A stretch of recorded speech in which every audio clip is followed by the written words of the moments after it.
lineup for the game, and it's actually a very hard lineup to predict. Thomas Frank did say that he's going to keep the same core but make changes in the for the starting lineup. In terms of the injury news, we've got a mounting injury list again, don't we, Sim? Yeah, you can never go too long without it growing. So Maddison obviously pictured in training, but he's going to be obviously unavailable. Kulusevski nowhere near available. Dragoshin, again, he's spotted with the team, but didn't say he was available, so I'm guessing he's still unavailable. Solanke, God knows. Yves Bissouma, likely to be sacked after another balloon gate. Desi Udogie obviously has a hamstring injury, so he's going to be out. And Brennan Johnson, he says it's touch and go going into this game, so we'll see if he's available to play. Yeah, and obviously Matisse Tell not in the squad. And he spoke about that. He said, he was asked, can Matisse Tell potentially be brought into the squad? Because Solanke's just, is he anywhere near ready, and is it worth having Tell? He said it's under consideration, but we've also got to consider the players we have available and the firepower we have, which was a very confusing answer. It kind of told me, is that a roundabout way of saying no, he's not going to be, but I don't understand why not. Like, he why said, not just bring him in? if I knew then what I know now, I would have put Tell in the squad. So, well, you know what you know now, and you can make the change, so why don't you just make the change? Yeah, exactly. But he also said, what did he say? I was confused. He was asked about it. He said, I think there's some consideration with players we have available to have the most possible weapons to fire with. So is he just saying we have enough? Basically, we don't need to bring him in. But why not have an extra player available? It doesn't make sense to me. Why have an injured player there who's, unless he's saying maybe Solanke could be back at any moment, but at the moment, it's been how long? We just know. He said, well, when was it? On the weekend, that he's no closer to getting fit. So if that's the case, put Tell in and have him for 3 games at least. But that comment saying, if I knew what I knew then, what I know now, I would have made the change. So, but you know it now, so and you can make the change. But maybe saying, obviously, maybe he's saying we didn't know Solanke was going to be out for so long, so we put Solanke in, and we were just, and every step he was like, okay, he was getting closer and he was getting closer, but never quite happened. I think for sure the time would have been when he had surgery. Doesn't make sense. When he has surgery, you know he's going to take at least a bit of time to get back. At that point, you put Tell in. They didn't. They just kept it as it was. Maybe they thought, okay, he could be back at any moment. But now they're at this stage where there's 3 games left of the group stage. So unless Solanke has any chance he's going to be fit for the maybe the games in January, why not make the change? It doesn't make sense to me. But maybe the only reason I can think of why they just persist with it, because they just felt he could have been back and they thought it's not worth changing it. But we're here now with 3 games to go. Dom Solanke has not only got to recover from his injury, but he's got to get match fit as well. Surely that's going to take some time.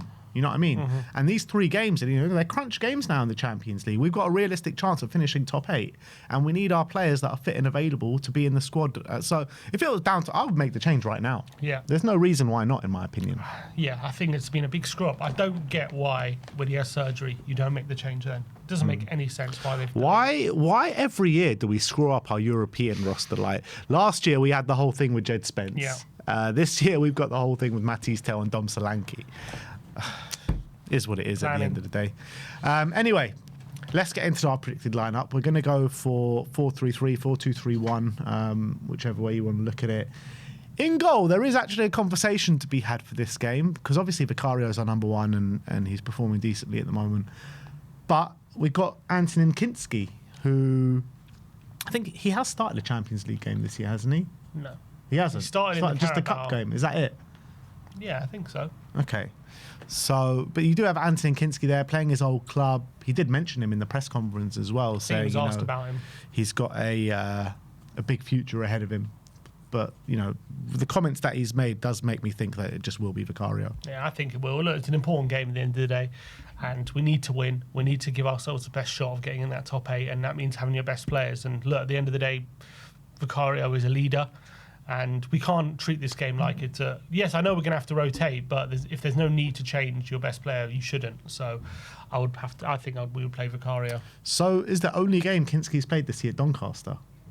And Newcastle. And Newcastle, okay. All right, Vicario's going in goal anyway. Maybe he'll get the FA Cup. Draws later, by the way. So Vicario in goal, right back, limited options. So I think Pedro Porro, obviously, is straight in. Left back, I think Jed Spence, top performance from both of them, to be honest, in the weekend. Let's hope we can see a similar dynamic. Yeah, I think the big question is, with the short-ish turnaround from Saturday to Tuesday, will they be able to keep up those levels that they showed against Brentford? Just absolutely up and down that wing, like bundles of energy. I've got less of an issue for them for Forest, but this game, will they be able to ride those energy levels? That's the big question. They should be able to. Centre backs, you're thinking just Romero, Van der Ven once again? No sign for Kevin Danso? I don't think so. I think you think so? You think Danso maybe? I think there's a possibility of it. I mean, he left that Van der Ven at the Newcastle away game, you know, so he's not worried to rest players. It is a short turnaround. So it does make me think there's a possibility. But he did bring off Romero, didn't he? Late in the game. Maybe it's to protect him for this game. Yeah. But then Van der Ven, and then he rested Van der Ven against Newcastle, so does they really need to rest him in this game? Yeah. I mean, if I had the choice, I'd obviously play Van der Ven against Newcastle and rest him for this game, in my opinion. But we didn't. And Van der Ven did get the rest, so it does suggest that both of them were going to play. But I wouldn't be surprised if Danso does come in for one of them. Yeah, which one would it be? Probably, well, they both had rest, though, because Romero was suspended, So, let's go for both of them. I think it will be, but we have seen in the past, so far this season, Frank's not afraid to rest one of them. If they need it. If they need it, yeah. All right, going into the midfield, I think João Palhinha starts this game. He hasn't started the last couple of games. Bentancur's played how many games in a row? Bentancur's played a lot of games. Started the last 3? Just 2? He started the last 2. He didn't start Fulham. But then started PSG. Yeah. And Arsenal. I personally, if it was up to me, I would start Bentancur again, if he's fit enough. But yeah, I guess he has started a lot. Does he need a rest? That's the question mark. Does Palhinha come in for that? He said he was going to rotate a bit but keep the same core. Obviously, we're going for the same back 5 that we did play against Brentford. That implies the changes would be further up the pitch. So Palhinha has started 2 games in the last 5. Arsenal and Fulham. Obviously, both of those games are pretty tragic. But look, I think he holds his own against Slavia Prague, that's for sure. All right, we're going João Palhinha. Next to him, I got a feeling it's going to be Lucas Bergvall. Rested in the last game, didn't even come on, did he? No, didn't play. So I think that was in line to start him in this game. I agree, but obviously Xavi played 90. Is there any chance he goes grey again with Bergvall on the 10? For me, no. I think he might want to keep that same dynamic going into Nottingham Forest and play Bentancur and Archie Gray next to each other going away to Forest. So I think in this game he's going to go for Palhinha, Bergvall, and Xavi has played so little football, so there's no problem putting Xavi back in.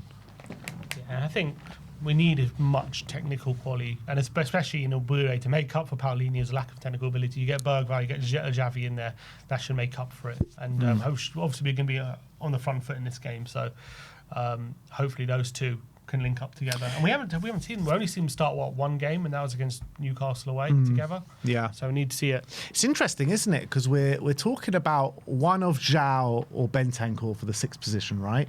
Now we're talking about Bergvall starting this game and Archie Gray starting next to Bentancur. Where does this leave Pape Matar Sarr? Great question. Maybe Sarr does start, but he came on the right wing. Does he start on the right? No. He started the right wing in the Europa League final, didn't he? Or he played on the right wing. He filled in that position. He obviously came on the right wing against Brentford as well. Nearly got a goal.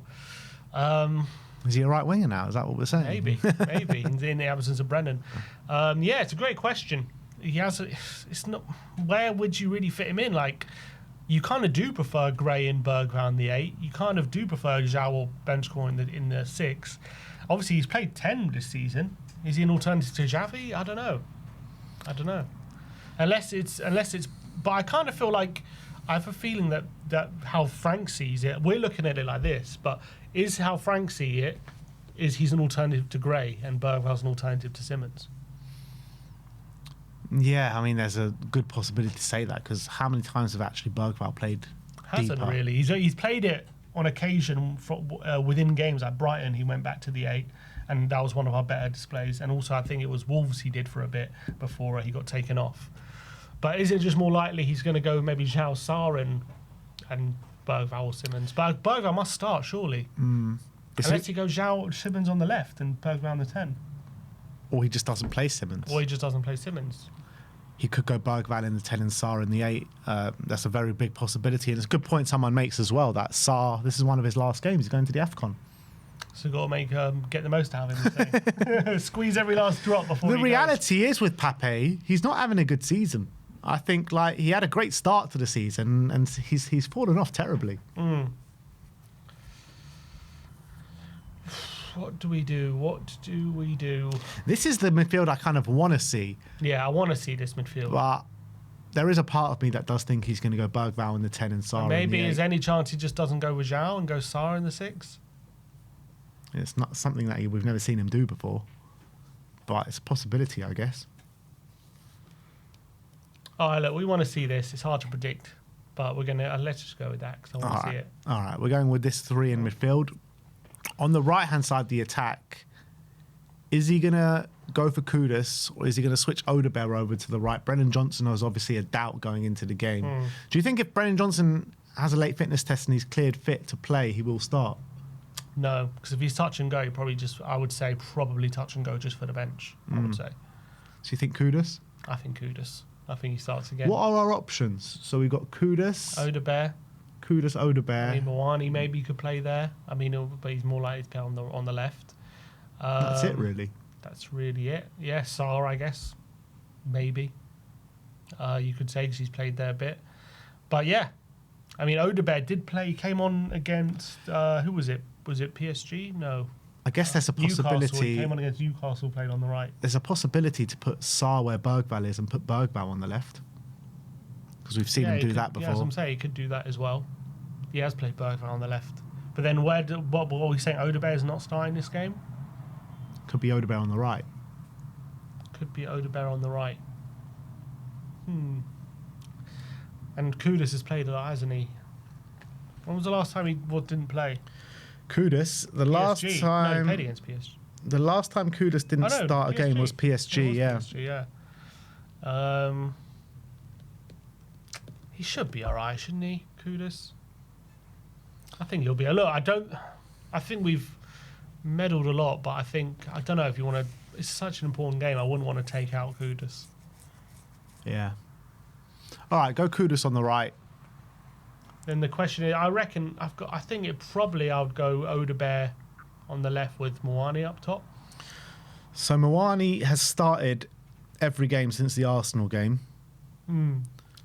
Richarlison has started every game, including the Arsenal game, apart from Newcastle. So he came on the last 15 minutes for the Newcastle game. But he played 90 on Saturday and Moani went off with like 10 minutes ago or something. So you think Richarlison drops to the bench and Odebear on the left? Yeah, I do. Okay, let's go for that. I'll be happy with that. So Odebear on the left. So I think Odebear deserves another crack, and I think Moani in the Champions League, he's been really good in the Champions League, hasn't he? Yeah, fantastic. So, yeah, this is the lineup that we're going to go for. Vicario in goal, Pedro Porro right back, Jed Spence at left back. We've got Cuti Romero, Mickey van der Ven at centre back, João Palhinha, Lucas Bergvall and Javi Simmons in the middle three, Kudus on the right, Odebear on the left and Kolo Muani up top. And so 4 changes. And that we have kept the core. I think that's Frank. You know what Frank said? Yeah, I do. There is a part of me that does think Pape's going to start. If Pape does start, I think it will be what we just said: Pape in the middle and Bergvall on the left, and Odebear drops to the bench. Yeah, you're probably right. If that does happen, yeah. Or Simmons on the bench and Bergvall on the 10. But I just hate it. We've just had such a good attacking performance. Just keep it up. Yeah. Let's not tinker too much.